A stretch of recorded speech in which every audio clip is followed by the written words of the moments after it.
If you're British, this film is about you, every one of you.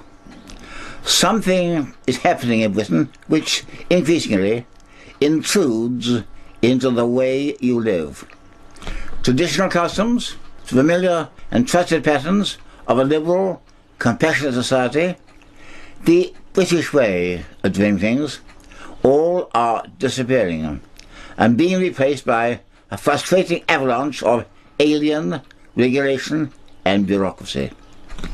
This is happening not as such a popular demand, but as a result of British membership of the European Union. The very character of our unique way of life is being destroyed, and there has been no public debate, consultation, or approval. The people appearing in this film are not politicians or civil servants. They don't seek your vote or your money. They only ask that for a few moments you watch and listen and then make up your own mind. Almost all you're about to hear has been hidden from you. Everything you're about to hear is the truth.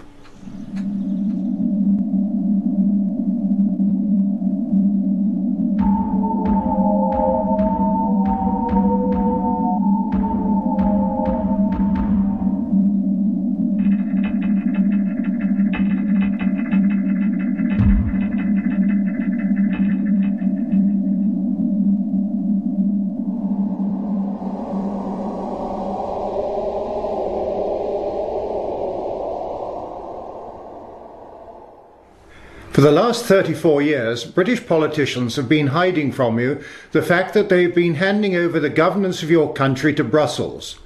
This film shows how close they are to completing that process.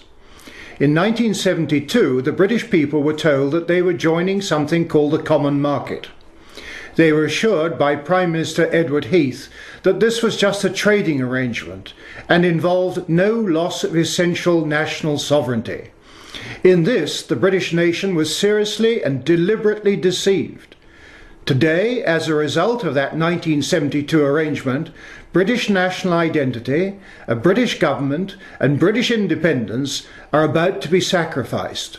Britain is to disappear within a European federal state, and the British people are to be governed from Brussels by unelected foreign officials.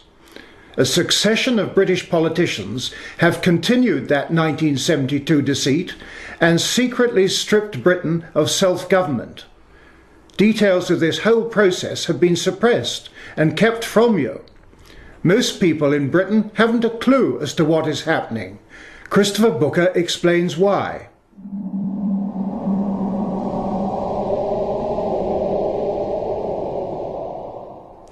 One of the most remarkable things about the European Union is how ignorant people are as to how it came about.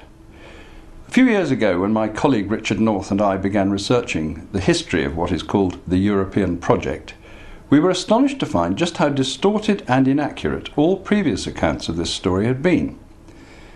The core ideas which have inspired this project go back to the 1920s, and for the men behind it, notably the Frenchman Jean Monnet, their ultimate goal right from the start was to create a United States of Europe.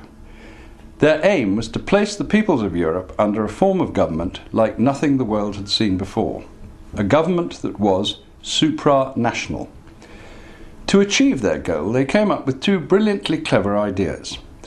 The first was that it could never be achieved overnight. It would have to be assembled piece by piece over many years without revealing its ultimate purpose. The other idea was that all the national governments of Europe should be left in place, while being gradually hollowed out from within, as they passed under ever greater control by the supranational power. Thus, what amounted to a slow-motion coup d'etat could take place without people realizing what was happening. That is why we called our story The Great Deception, because such is what the historical evidence shows it to have been. Step one in the early 1950s was Monnet's European Coal and Steel Community. He never intended this body to be anything other than the embryo of what would eventually be a government for Europe. The next step was to widen this into a European Economic Community set up by the Treaty of Rome in 1957. Again, this common market was deliberately intended to be just a cover for their true goal of complete political union. For nearly 30 years, the handing over of powers by national governments continued, the original 6 countries becoming 12, until in the 1980s the project was ready for its next great leap forward. This would need 2 new treaties, the Single European Act in 1986 and the Maastricht Treaty on European Union in 1992, followed in 1997 and 2001 by 2 more at Amsterdam and Nice. By now the real aims were coming out ever more into the open, as it was agreed that this new supranational government should have its own currency, its own foreign and defence policies, its own court system and police force, all the attributes of a sovereign state. Finally, as the number of member countries rose to 25, it was agreed that as the next great symbolic act in the story, Europe must have its own constitution. In 2005, as we know, this was rejected by the voters of France and Holland. But by now, the project is so far advanced that those behind it believe it must roll on regardless. As we finally wake up to their real aim, how much longer can the wishes of the people of Europe be ignored? Such is the battle in which today, whether we like it or not, we are all involved. The EU constitution Christopher Booker referred to is a major step in the final transfer of power from Westminster to Brussels. But it's more than that. It will mean imposing on the British people a continental view of freedom where nothing is allowed unless the law says so. In Britain, we are free-born from the moment of our birth, able to do anything unless the law prohibits. In the European Union, we are about to lose that. Britain already has a constitution of its own, one that has stood the test of time and been admired and copied by other countries, in particular America, whose founding fathers used the British model when drafting their own constitution. Is it so important that we retain our own constitution? What's so special about it? Here's John Bingley.